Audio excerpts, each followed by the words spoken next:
मस्जिदों पर यों के तो 10 के 10 लाउड स्पीकर लगे हुए हैं। हमने उनसे मात्रा कम करने की मांग करी थी, अभी तक कोई मात्रा कम नहीं हुई। उसके एवज में आज हमने यहाँ पर लाउड स्पीकर ला के हनुमान चालीसा का पाठ कराया।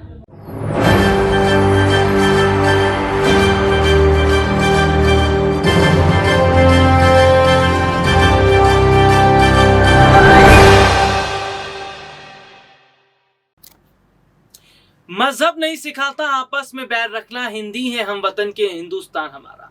इस कविता को कई बार पढ़ा होगा, आपने कई बार सुना होगा, लेकिन शायद इस कविता का आज मजाक उड़ाया जा रहा है, इस कविता पर उपहास उड़ाया जा रहा है, क्योंकि हमारे देश में आज हिंदू और मुसलमान जो हो रहा है, और सीधे तौर पर एक और जहां अजान की बात हो रही है, दूसरी तरफ हनुमान चालीसा की। अजान और हनुमान चालीसा में देश की जनता इस तरह उलझ गई है कि मुद्दों पर कोई ध्यान ही नहीं दे रहा। नमस्कार, मैं हूं राहुल शर्मा, आप देख रहे हैं SP9 न्यूज। स्वागत है आप सभी का आज की बड़ी खबर में।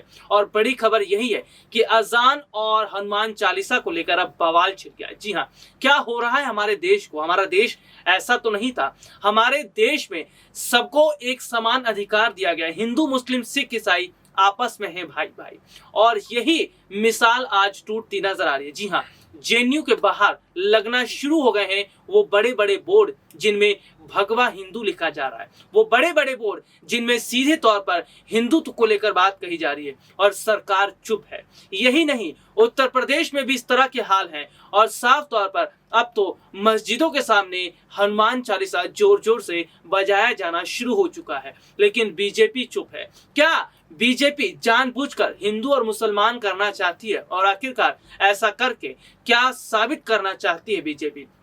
शुरुआत एक एक खबर से जरूर करेंगे। सबसे पहले JNU से। जी हाँ, JNU के कैंपस में आप चले जाइए, वहां पर भगवा हिंदू लिखा हुआ है, वहां पर हिंदुत्व को लेकर झंडा नजर आ रहा है, हिंदुत्व को लेकर बातें कही गई है, और पूरे JNU को भगवा में धारण किया गया। लेकिन बीजेपी के तमाम बड़े नेता चुप हैं, बीजेपी के तमाम बड़े नेता इस पर मौन है। तो साफ तौर पर हिंदू और मुसलमान जिस तरह से होना शुरू हो गया, कहीं ऐसा ना हो कि देश एक ऐसी दिशा की ओर चला जाए जहां संभालना बहुत मुश्किल हो, क्योंकि देश उस ओर जा रहा है।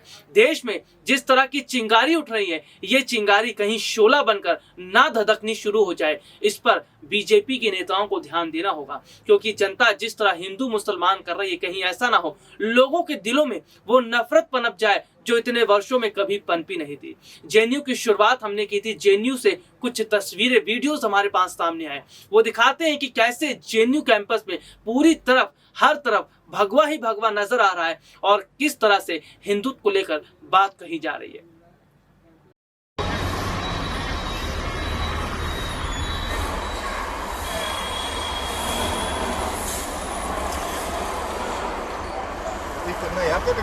तो देखा आपने हमारी खास रिपोर्ट, जिसमें हमने आपको JNU की खबर दिखाई। चलिए अब आपको दिखाते हैं उत्तर प्रदेश का क्या हाल है। उत्तर प्रदेश के मुख्यमंत्री हैं योगी आदित्यनाथ, और प्रदेश के मुख्यमंत्री का ये दायित्व बनता है कि वो हर धर्म के लोगों को साथ लेकर चले, क्योंकि सबका साथ सबका विकास का नारा किसी और ने नहीं, बीजेपी ने दिया, प्रधानमंत्री नरेंद्र मोदी ने दिया है, लेकिन शायद ना सबका साथ मिल पा रहा है और ना ही विकास हो पा रहा है। उत्तर प्रदेश में अब जोर जोर से हनुमान चालीसा बजाए जाने शुरू हो चुके हैं। अजान की जितनी आवाज होती है उससे ज्यादा लाउड स्पीकर में हनुमान चालीसा को बजाया जा रहा है, और साफ तौर पर उत्तर प्रदेश में माहौल इस वक्त बहुत गरमाया हुआ है। चलिए कुछ रिपोर्ट्स आपको दिखाते हैं इस शख्स ने कैसे हनुमान चालीसा को लेकर अपनी बात कही, और साफ तौर पर यह अल्टीमेटम दे रहे हैं कि वो हनुमान चालीसा इसी तरह से बजाते रहेंगे जब तक अजान बंद नहीं होगी। कार्यक्रम आपके द्वारा आज रखा गया है। मेरा नाम शिवांग तिवारी है, और आज हमने अपनी गली के अंदर एक हनुमान चालीसा पाठ का आयोजन करा था लाउड स्पीकर के माध्यम से, क्योंकि हमने ACM फर्स्ट मोहम्मद जफर साहब जो थे उनको ज्ञापन दिया था, और हमने शीघ्र अतिशीघ्र तत्काल कार्रवाई करने की उनसे मांग करी थी, और उन्होंने ये भी बोला था कि हम इस पर विचार विमर्श करेंगे, पर अब तक कोई विचार विमर्श नहीं हुआ।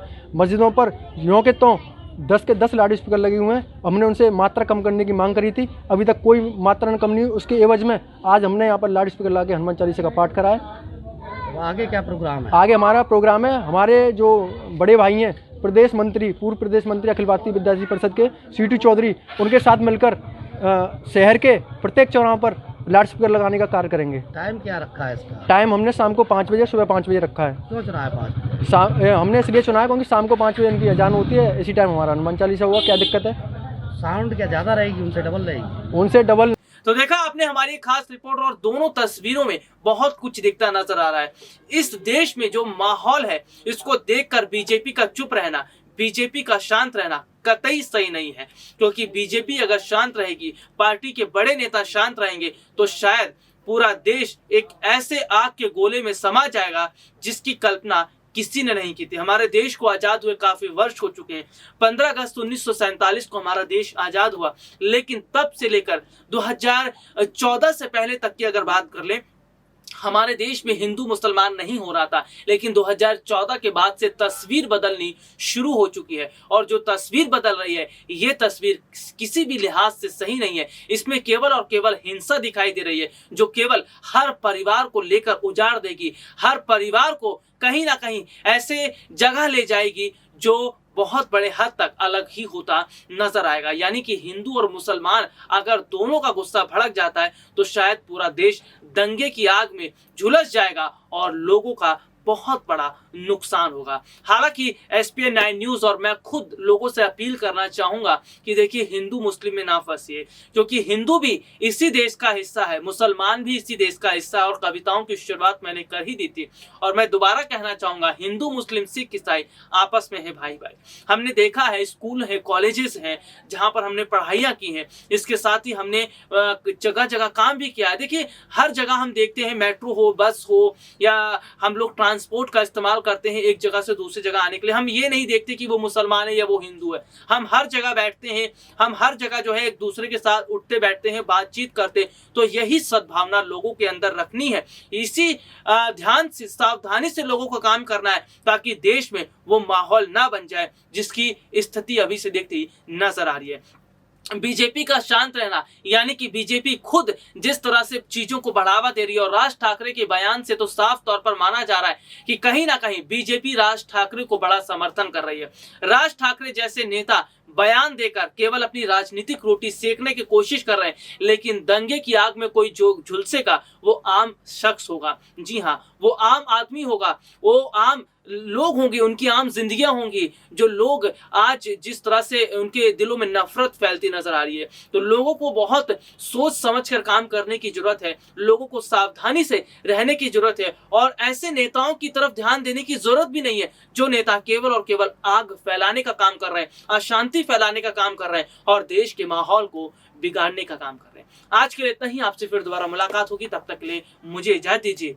नमस्कार।